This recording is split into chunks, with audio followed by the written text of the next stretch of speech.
vote केमा दिने हो अब जनताहरूले भोट दियो जितायो नेताहरूलाई कार्यालयमा केही काम गर्न कागजपत्र गराउन जाँदाखेरि नमस्कार सर भन्दा पनि सुन्दैन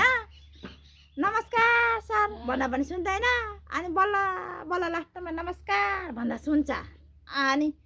कागजपत्र बनाउन आएको सर भने बस्नुस् भन्छ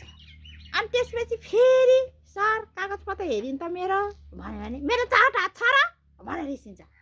अनि त्यसपछि फेरि एकछिन बस्यो अनि मेरो कागजपत्र हेरिदिनु त सर भन्दाखेरि बल्ल बल्ल हेरिदिन्छ कि त नाम कि त थर बिगारिदिन्छ क्या पैसा खानलाई कि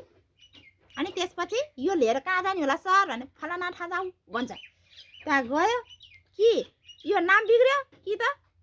थर बिग्रियो भनेर पठाइदिन्छ अनि फेरि आयो त्यहाँ यसरी हेर्न पठायो त्यहाँबाट फेरि कि त नाम कि त थर बिगार्दैकै हुन्छ फेरि